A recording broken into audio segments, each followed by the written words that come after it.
again, we want to get down to C7T1. We want to be able to at least see the top or upper half of T1 to make sure that we've got all of the C-spine, make sure that there's not a fracture at C7T1, subluxation or whatever. I say we've done everything that we can do. We've pulled the shoulders, the patient's upright. We've had, the arms behind them, exhalation. We pulled the shoulders, did all the stuff, and we just can't get it. And that's going to be common in East Texas because we got some big old corn-fed boys here, right? So there's a lot of them you just can't get to. So we have to have something to kind of get us at least to where we can make sure that they don't have a subluxation. Gross fractures we can see, subtle fractures we probably can't see, but we got to have something. So that's when the swimmers comes into play. So what the swimmers is just a kind of a spot view of that region to make sure that the anterior alignment C7T1 is intact. So what we're going to do with the swimmers is this multi-step thing, and I'm going to throw in another step that's not in the book, but I found it to be very, very helpful. I always did mine laying down, just because this is going to be a big shot on the patient, and any kind of motion, it's going to be an ugly image to begin with, but any kind of motion is going to make it even uglier. All right, so if they're laying down, they're less likely to move. If they're upright and their neck hurts, and you got this arm up and this arm down, there's a pretty good chance that they could move. Right? So what you're going to do is you're going to elevate the side, the arm that's closest to the image receptor. And fundamentally, it doesn't really matter if this is left lateral or right lateral. It doesn't really matter. Most of the time, you're just going to shoot it left lateral because that's what we do on everything else, right? So left lateral. But you can shoot it right lateral. It doesn't matter. So we're going to elevate the side that's closest to the image receptor. And what that's going to do is it's going to take those shoulders, it's going to separate them just a little bit. So the problem is the shoulders and the meat on top of the shoulders is right over C7T1. So it's going to separate the bones just a little bit. So that shoulder goes up, and you can kind of see that on this image. That shoulder goes up, then we're going to have the patient reach down with the opposite shoulder without tilting themselves, right? So they're going to stretch the shoulder down with the opposite side to try to exaggerate that. What you're going to see a lot of the techs do, and that's what I did also, is to angle the central ray 5 degrees caudad. So what that's going to do is it's going to take, this shoulder's already elevated a little bit, this shoulder's already depressed a little bit. If we angle 5 degrees caudad, what's furthest away from the image receptor is going to move the most, right? So if I angle 5 degrees caudad, it's going to take this shoulder, the elevated shoulder, it's going to push it down a little bit more so that hopefully we can see it a little bit better. Okay, so the book kind of gives you that option. There's 2 different views in there, one without and one with the angulation. I recommend the angulation, 5 degrees caudal angulation. And then what I would do is that if you're shooting cross table lateral, you really couldn't do this, but if I had the patient up on their side, what I would do is, all right, so you got vertical alignment this way. So what I would do is I'd oblique the patient just slightly. All right, so they're 90 degrees, right? If they're in true lateral, they're 90 degrees. So by slightly, I mean maybe 5 degrees. So instead of 90 degrees, we're at 85 degrees. So we'll go from here to just a slight angulation. So we've got a little bit of anterior to posterior separation of those shoulders too. And if you go through all those processes, have a patient taking a big deep breath, and now we're going to have a patient blow it all the way out and shoot at the end of exhalation, you might get a decent image. Okay, so by might get a decent image, this is what I'm talking about. It is not a pretty image. Okay, so we got T1 right there, and they should be able to identify T1 by where that downside, this is a clavicle. The elevated clavicle is much, magnified.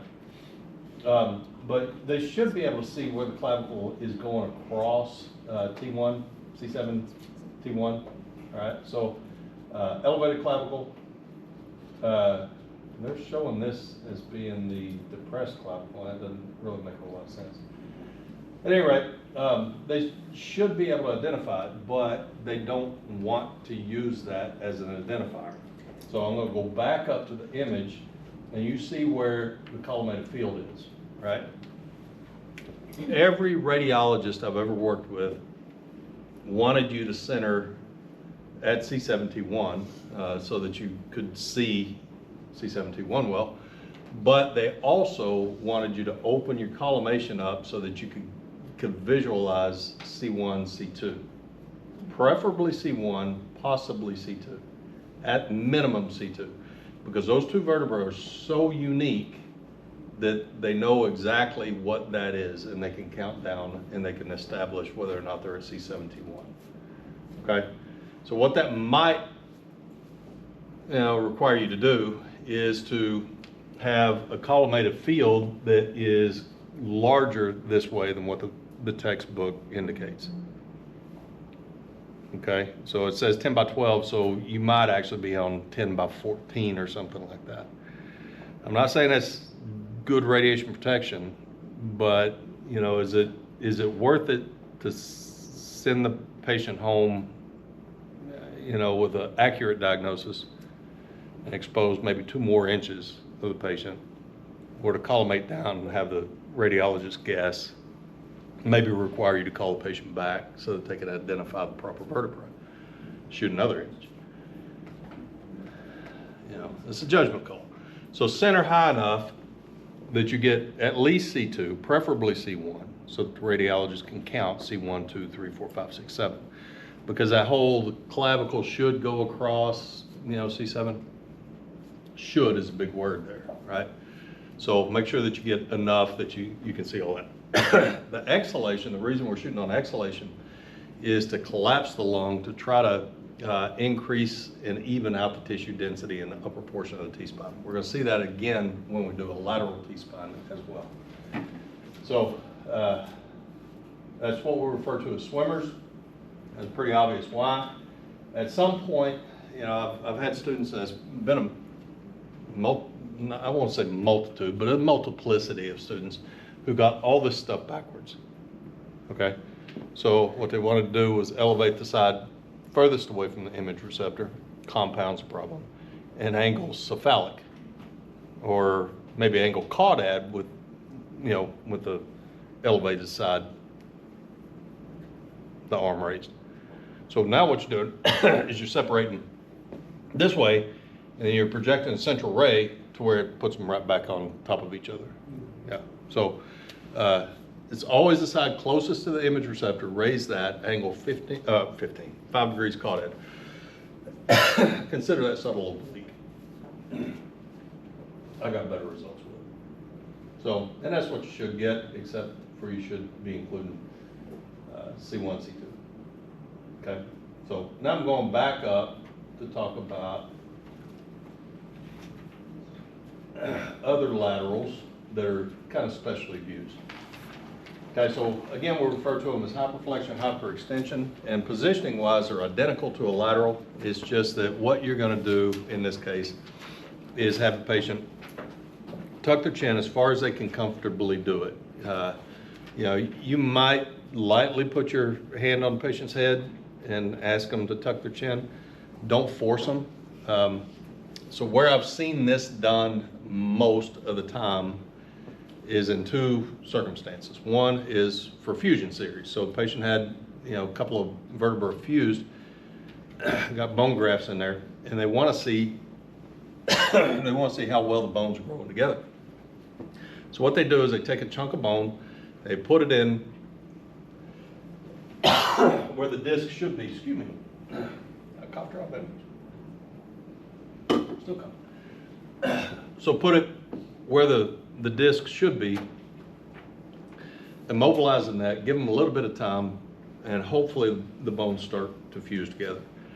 And then maybe 6 weeks later, we'll bring the patient in, we'll do flexion extension series. So if it looks like there's a joint space between the bone graft and the bone above or below, it's just not fusing very well.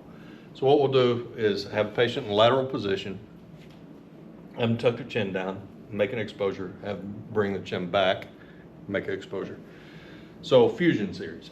All right, so that's one place I've seen it. The other place has been in pediatric patients who have been in a car wreck or something like that.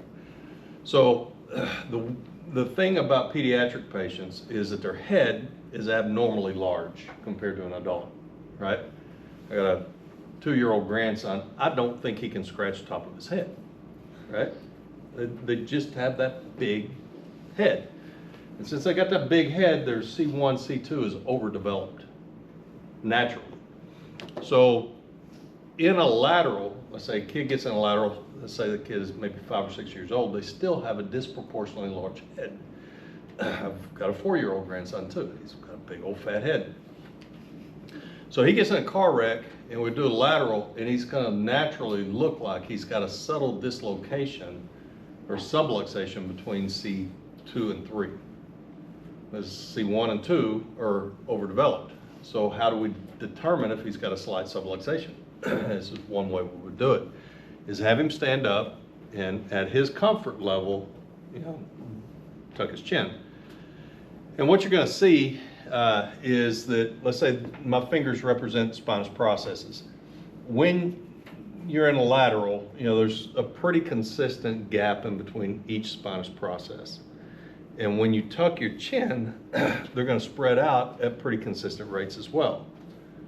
But if there's maybe a disruption of that syndesmosis in any way, then what you're going to have is dyssymmetry whenever the patient tucks their chin. You can see how fingers are not symmetric now, right?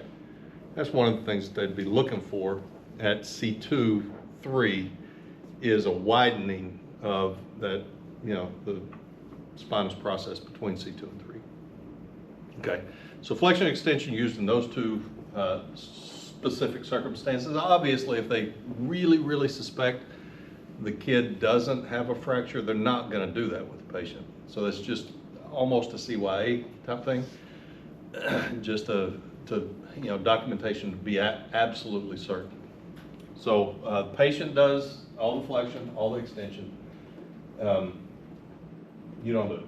So tucking the chin, flexion, extension will be bringing the chin back, and that's what it should look like. Unless they're really, really interested in C7T1, it's not as imperative to get C7T1 on the flex X as what it is on the lateral. If fusion's at 6.771, then yeah. Okay, so obliques. Can be done AP, can be done PA. I think textbook shows can be done on the table. I've never had success on the table either. So the only difference between the PA and the AP is going to be your angulation of the central ray and structure shown. We'll talk about that in a second.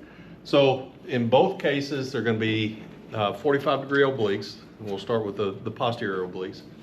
So 45-degree oblique, and what we're going to utilize is a 15-20 degree cephalic angulation. And what we're trying to do then is to direct the central ray straight up through that intervertebral foramina. So it should parallel that nerve. You don't see nerves on x-rays, but that's what you're trying to do, is you're trying to parallel that nerve to go up inside the intervertebral foramina. So you can kind of, by looking at this thing, determine what it is that you're supposed to see on the AP obliques. What are you supposed to see? Intervertebral foramina, right? So you're shooting the central ray directly up into the intervertebral foramina. That's what you should see as a hole there, okay? So we do bilateral obliques, right? 45 degrees in both directions, or you can shoot at PA. So if you're shooting AP, then you're going to be shooting to visualize the intervertebral foramina on the elevated side. Okay? Because, where are these intervertebral foramina? Where are these nerves coming off? And they're pretty much lateral, right? So you're going to see that foramina? Answer no, you're going to see the elevated side. Okay? So AP, you're going to see the elevated side. But if you turn the patient around, we got intervertebral foramina here. If I turn the patient 45 degrees, how are my nerves in relationship to the image receptor? They're pretty perpendicular, right? Since they're perpendicular, that means that the intervertebral foramina, the central ray should be parallel to the intervertebral foramina. So if we shoot our PA obliques, which side are we looking for? Elevated side or the side closest to the image receptor? Closest to the image receptor, right. So PA obliques side down, AP obliques side up. All right, that's for the C-spine. So on all of your views of the spine, you got to consider the things that you're going to be looking for. On the C-spine, our obliques are going to show us the I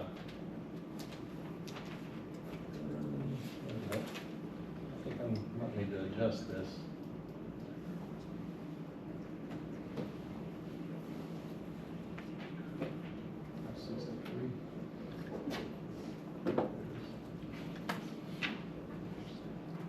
C-spine.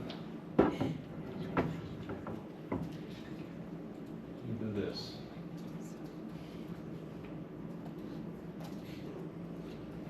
So on the obliques, we're going to see, on the AP, we're going to see that's AP axial.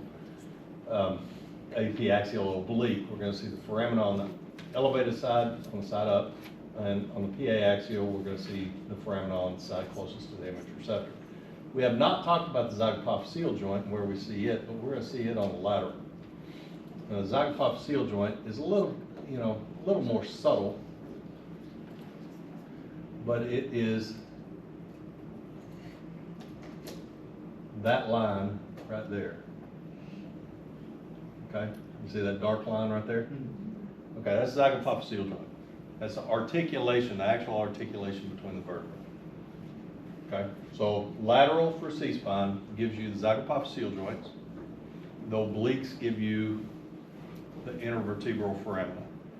Elevated side on AP, side closest to the image receptor for PA. So most of your techs are going to shoot AP. In my experience, most of your techs are going to shoot AP, and that's what you see on the obliques. I always shot mine PA. It doesn't matter if you shoot them AP or PA. Now, I didn't do it for any other reason than I got a better outcome PA than what I got AP. I do AP, and I really tried to get good APs. I even,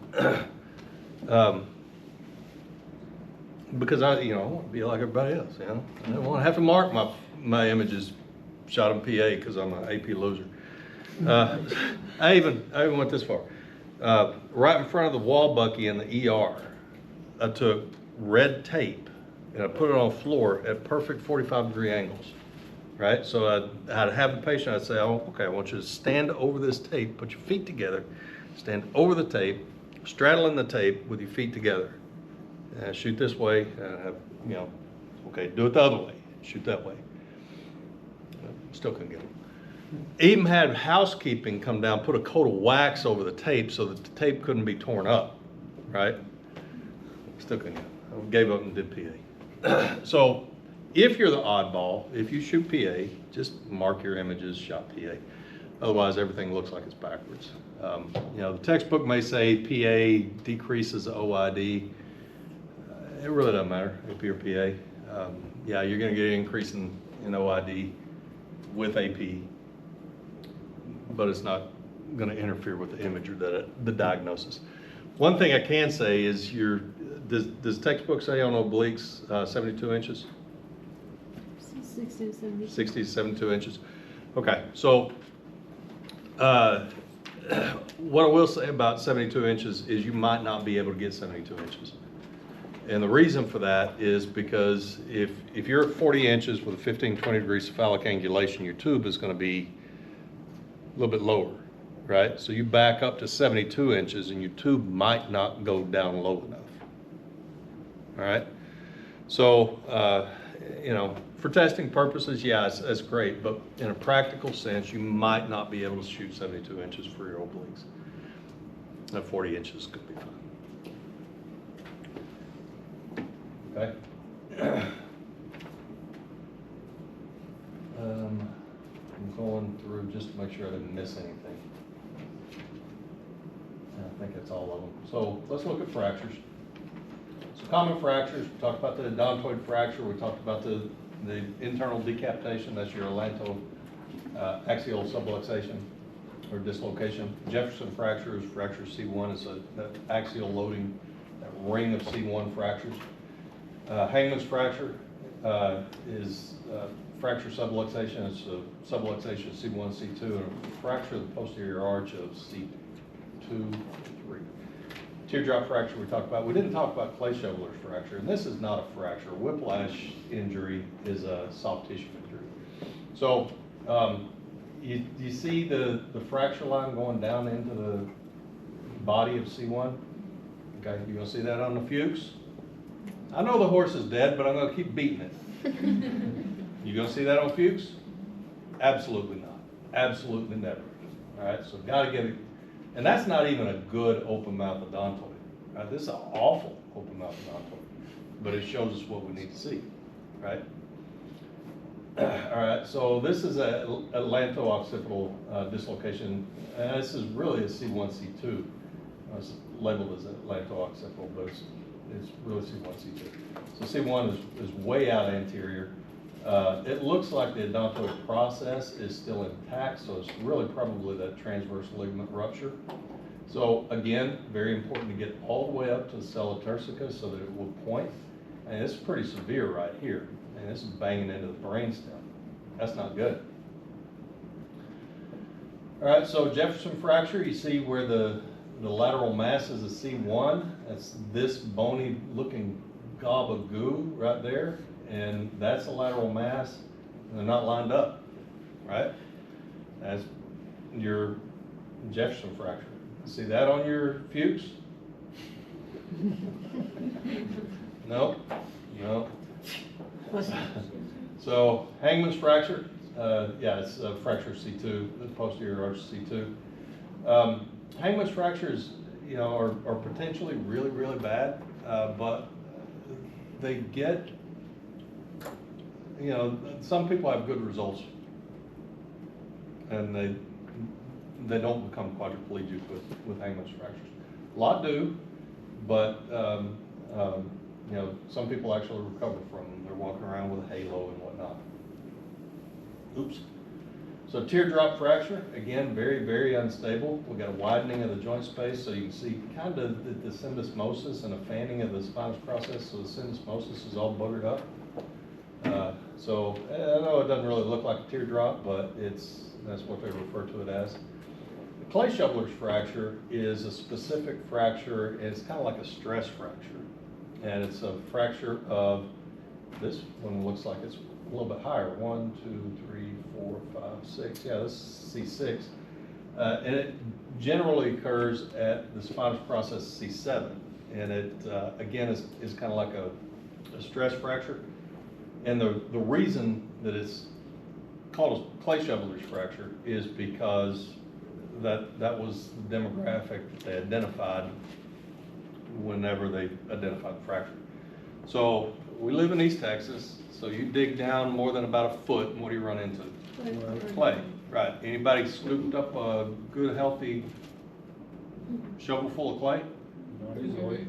You're not gonna scoop it up. You're gonna hammer your shovel down into it, right? And finally pry some up, and you just throw it, and it flies, right? And again, no, it sticks to your shovel, right? So you go to throw it, and it tries to pull you with it. So very hard to shovel, very hard to throw, and one of the result of all that stress is typically a fracture of C7, the vertebral prominence. So it's uncomfortable. It's not an unstable fracture, but it is very uncomfortable for the patient. So whiplash injury is soft tissue injury. Basically muscle spasm is what it is. So what happens is you lose that lordotic curvature in the C-spine, and it becomes either very vertical, or I've seen it bad enough that it actually gives you a kyphotic curvature in the C-spine. No. All right, so the easy takeaways in the C-spine is, with the exception of the swimmers and the Fuchs, where was your centering point? C4. C4. Every one of them, C4. A1 from C4, right? So what do you need to see on lateral? T1. T1, you need to see T1 all the way up to cella turcica so that they, can identify all that. What are your obliques? 45 degrees. 45 degrees. And the hardest thing are the things that you visualize on the obliques versus lateral. What do you see on lateral? Zygapophyseal joint. What do you see on the obliques? The Intervertebral foramen. Right. And if it's AP, you're going to see the side up.